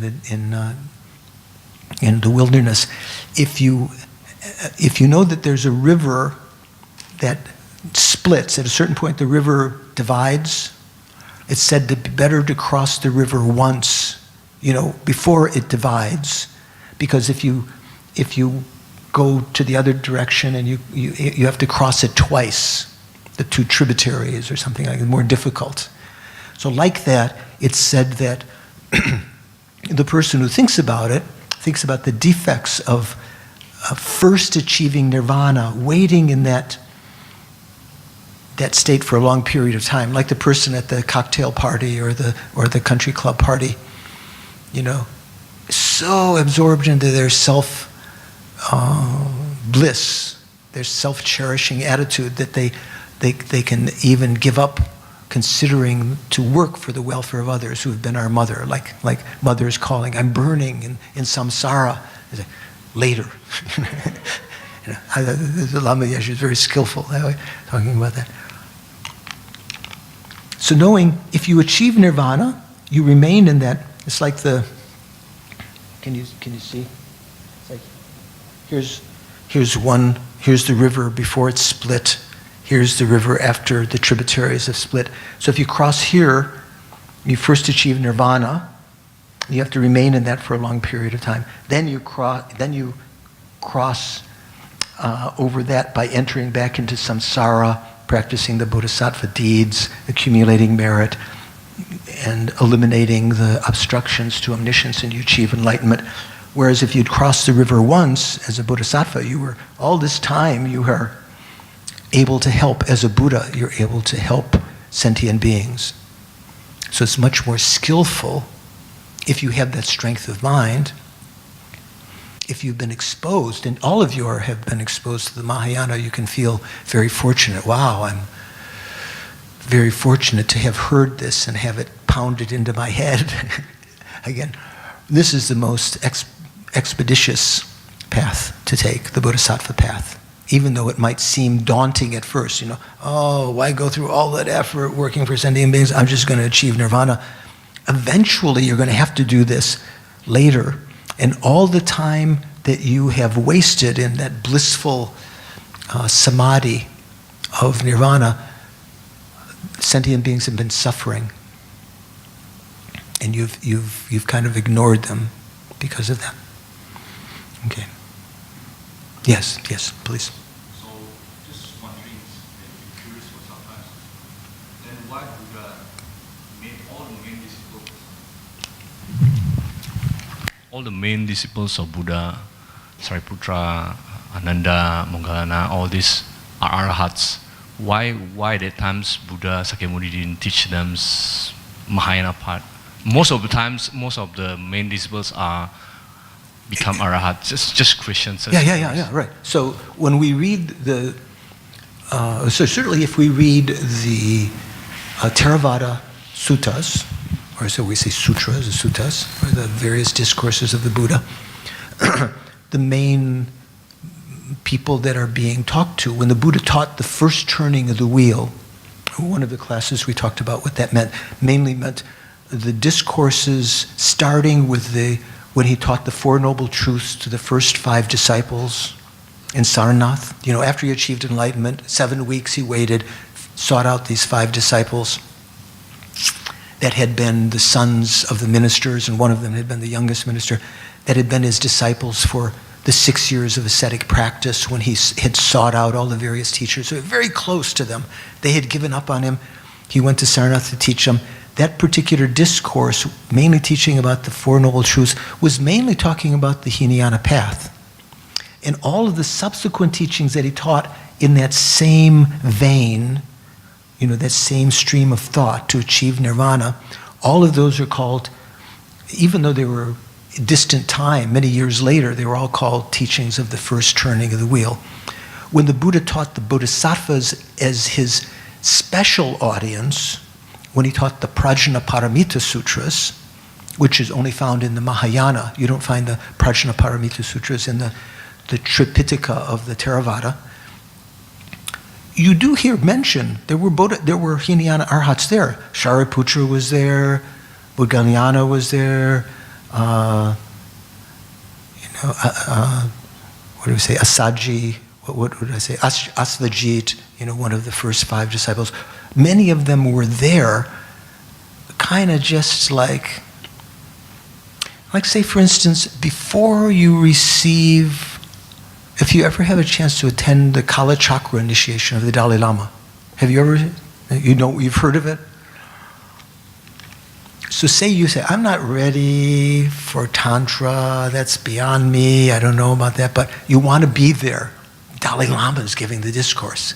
So you come and you're kind of curious, but you're not quite ready. It's a little bit like that. The Hinayana practitioners, whether they were arhats or not yet, they were on the Shravaka path, most of them.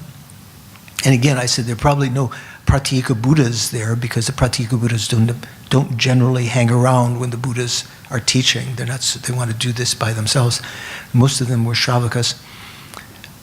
But my sense of it is that they were there and they really appreciated that. And they marveled at that, and they even asked questions about that. Shariputra asks Avalokiteshvara in the Heart Sutra, hey, because Shariputra is considered to be the foremost of the Shravakas in wisdom. He was considered, the go-to guy.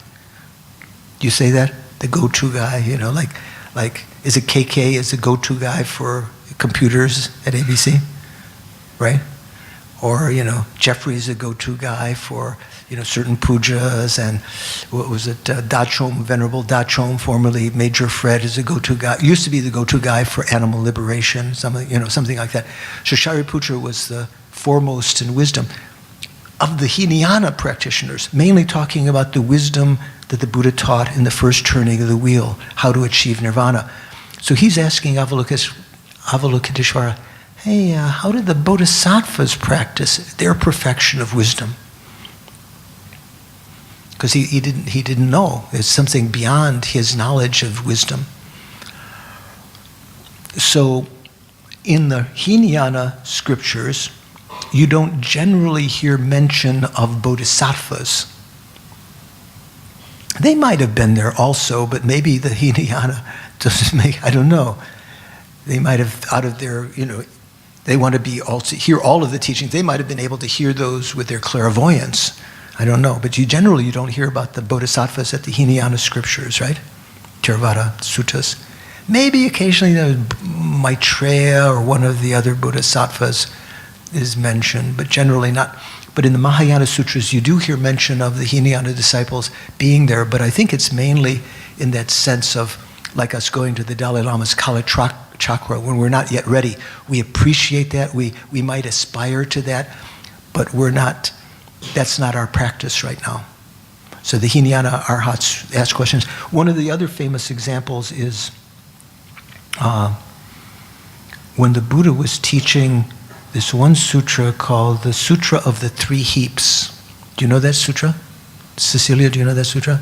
You know for sure, because it's a sutra within which the so-called Bodhisattva confession, and sometimes the confession of the 35 Buddhas is called the Sutra of the Three Heaps, but actually the Sutra of the Three Heaps is longer. It's just in the middle of that. There, when Upali, I think. Upali was the barber.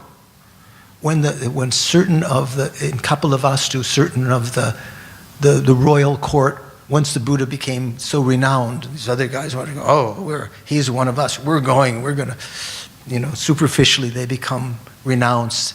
They go off to become, along with it was Ananda and who is the naughty one? Devadatta, it was a cousin of the Buddha. All of these royal caste people were coming to join, asked to become monks. And as they're going, Upali, who was the barber, low caste, not royal, even below royal caste, just the barber, he wanted to come along. And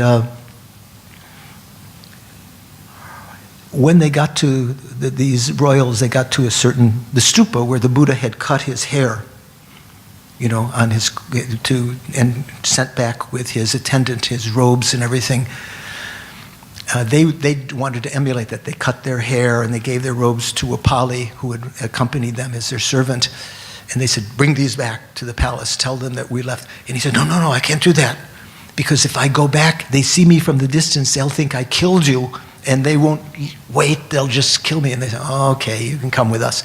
So he accompanied them to the Buddha. The Buddha ordained them. You know who he ordained first, right? Upali, right? You know this story? You know this story? Is it part of your common lore? No? You haven't heard this? So, according to ordination, there's always a seniority according to when you were ordained. He or she who is ordained earlier has seniority over the others, so that the others have to, if there's food being offered, they have to offer to the senior monk or nun first, then the next in ordination. When I was in Tibet many years ago, and the Panchen Lama was giving some teachings, that we had, it was the first time in decades the Panchen Lama had been allowed to teach. And a huge number of people came to Shigatse, and I happened to be there. And there was, after the teaching, there was going to be the bi-monthly sojong, the monks and nuns' confession for the pratimoksha vows. So in that, there was this old Tibetan monk who asked me in Tibetan, he said, when were you ordained? And I said, this and this year. And he said, oh, you're a senior to me. Is that sense? So you sit first in line, according to seniority. So Upali, the barber, who the other people had wanted to ignore, he was the one that was ordained first. And he became foremost. Remember, Shariputra was foremost in wisdom. Mahayana was foremost in what? Magical powers. What was it? The one who was, I can't remember his name now, who was foremost in ascetic activities. Upali was the foremost in morality. So when this three-heap sutra is given, Upali is one of the interrogators. He's a Hinayana Arhat. He's there, foremost in morality, and he's asking Manjushri, I think, or Buddha, maybe both appear, how did the Bodhisattvas confess their moral downfalls? I know how to confess the downfalls of the pratimoksha, but how did the Bodhisattvas confess their, when they break the Bodhisattva vows? And that's when the Buddha explained about the Sutra of the Three Heaps, which is the essence of it is the thing that we call the confession to the 35 Buddhas, or a little more precise is confession of Bodhisattva downfalls. Changshu Sempe Shakpa Tungwa. So there are many examples like that when the Hinayana Arhats were present at the Mahayana Sutras, but they emulated, they admired that, they inquired about that, but they still, because of the self-cherishing thought, they still continued on their path, okay? So we've exhausted our time, I think, right? It's 3:30. Like saying exhausted the delusions. I wish we could say we've exhausted our afflictions, our delusions.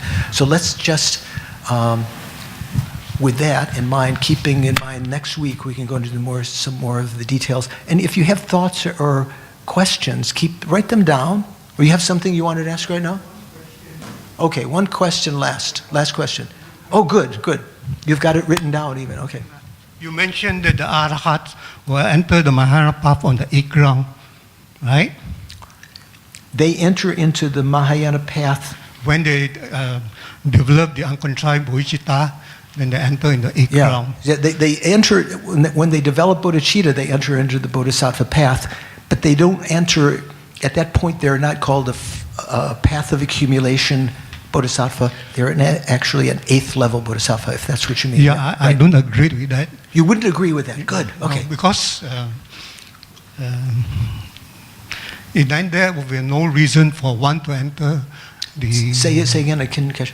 If that's the case, then there is no reason for one to be a definite Mahayana lineage, right? I think you said something about definite in the Mahayana lineage.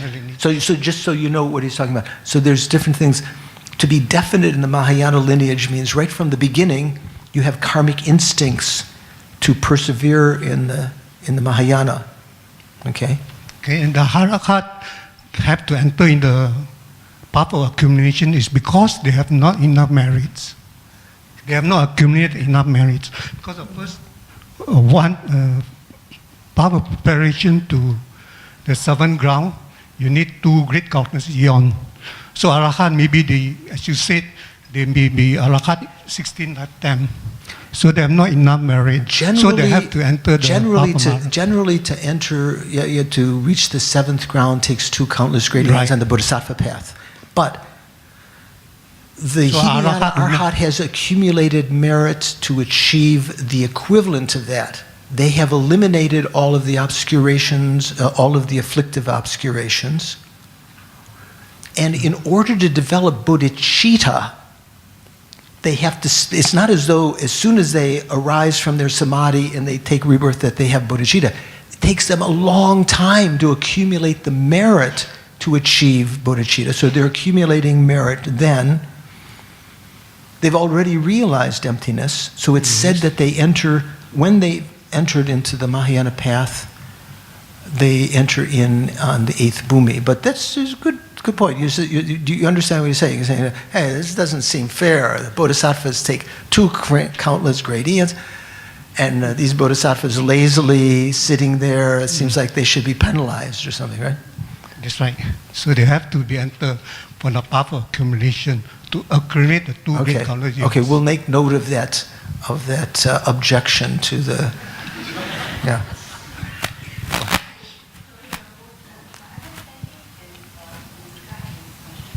Because that time when I asked the same question, why is it that the Buddha teach the Theravada teachings? So actually... Why did the Buddha give the Theravada? Just put your hand around it, and open up where you speak. Because most of the Buddhas, during the Buddha's time, most of his disciples attained arahantship. And somebody asked, one of his disciples, I can't remember which disciple, asked the Buddha, said, but Buddha, you look so radiant and so different from us. Did you practice the same path that you are teaching us, the Theravada tradition? The Buddha says, no. I practice the Bodhisattva path. That's why I am a Sakya, fully enlightened Buddha. But what I am teaching you is the Arahant path, but it is the shortest and the fastest.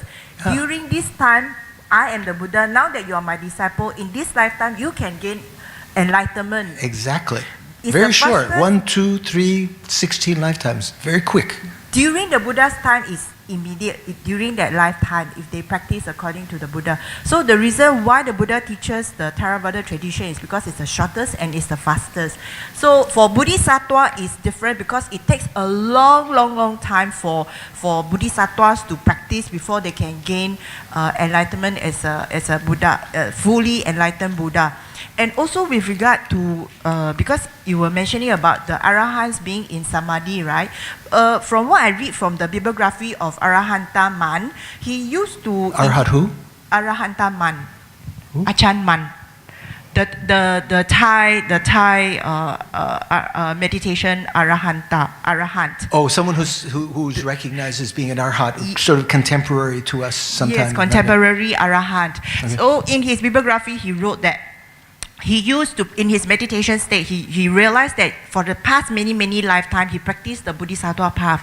But using his insightful meditation, he realized that for him, it's difficult to attain the Bodhisattva path. So he decided to let go, and he decided to become an Arahant in this lifetime. So he practiced and gained enlightenment. But because he didn't gain the enlightenment of a Buddha. He gained arhatship, right? Arhatship. Which sometimes is called enlightenment of the arhat, yeah. But in his book, he says that during his meditation, once he achieved Arahant, he can quantum entanglement with the Buddhas, the previous Buddhas and all the Arahants. Because if he has any question with regard to the Dhamma, he enters into the meditation state, and the Buddhas, the previous Buddhas and the Arahants will come and answer and give teaching to Arahants. Interesting. I believe that's possible, because sometimes in the Theravada teachings it doesn't teach explicitly about emptiness, but if you realize that when you achieve these higher states in the Theravada path, you may be able to see the Buddhas and receive teachings, more sophisticated teachings about emptiness. But let's leave it because it's going over a little bit long. I get your point, but from the Bodhisattva point of view, on the path of accumulation, what is it? I think on the first path of accumulation has how many parts? 4? 3? Yeah, small, medium, large, right. It's 3 parts. So I think on the, what is it, on the medium? No more questions. No more questions. I think on the medium path, not from my side, I'm happy to stay afterwards if you want to ask questions. But I'm just thinking that some people have buses and things to catch, and they told people they'd be home at a certain time, so we don't want to go over too much.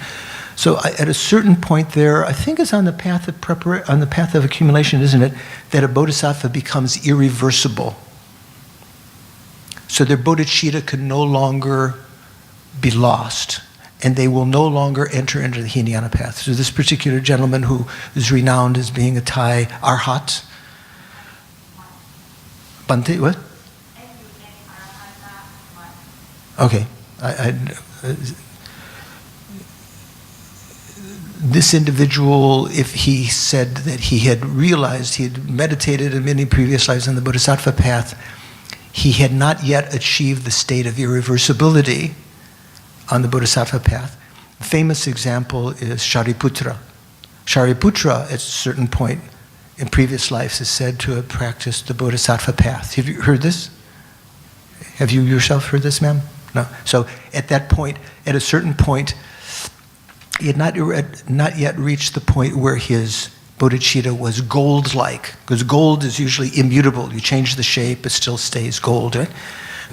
So I think second or third, someone knows on which level of the path of accumulation. So at one point, he is one of the mischievous devas, sort of Mara, appears to him, knowing that he wants to achieve the Bodhisattva path, but is going to try to put some obstacle, and says, please, I need your right hand. I need a right hand to make offerings, please. And Shariputra is thinking, all these lifetimes I've never given my body for others. So with great effort, because he not yet reached the point where he feels no pain to give the body at the beginning. In fact, it's considered to be inappropriate to give one's body at this point in the path, because you feel pain and so forth. So he cuts off his right hand. And how can he offer it? He has to offer it with his left hand, right? And this Mara says, how dare you offering me with your left hand? Why is that? Because they use the left hand to clean off their underside after they go to the toilet. You never offer, in India it was considered great disrespect to offer something with the left hand. In the world today we don't, maybe even you clean your backside with your right hand. See, if you're right-handed, who knows, But you usually wash afterwards and soap and everything like that.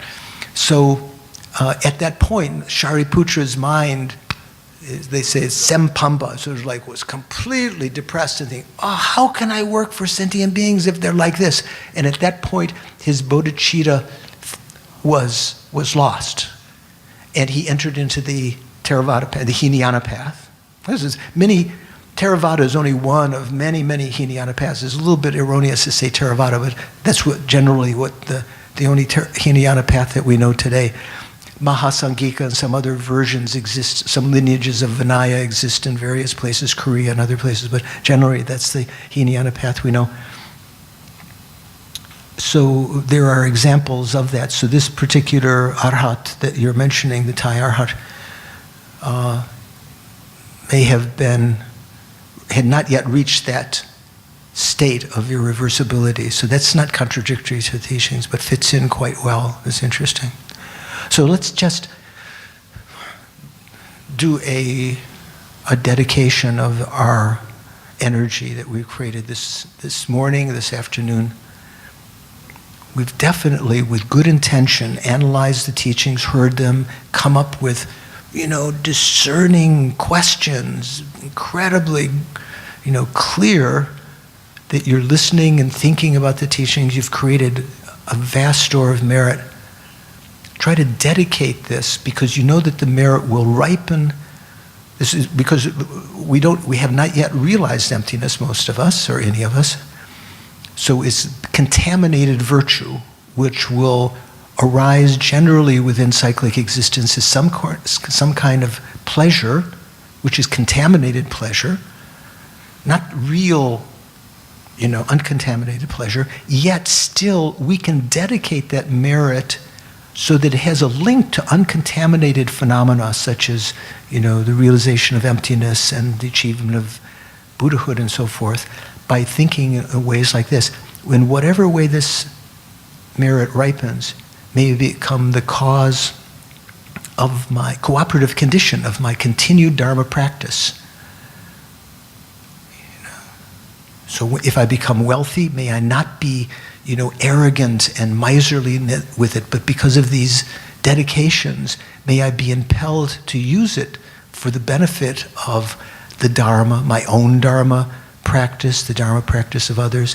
If I'm born very attractive due to the practice of morality, rather than it become a cause of pride and, arrogance toward others because I'm so attractive, may I use it to attract others to the Dharma, like the so-called dakas and dakinis, utilizing their energy to attract others to practice the Dharma. Whatever way these merits ripen, may they become the cause of my continued Dharma practice, this life, future lives, up until the achievement of enlightenment. May this karma not be exhausted. May it become a cooperative cause of my achieving the state of Buddhahood where I can effortlessly and spontaneously work perfectly in whatever way it takes to lead sentient beings out of samsara in the most efficacious, most quick and effective manner.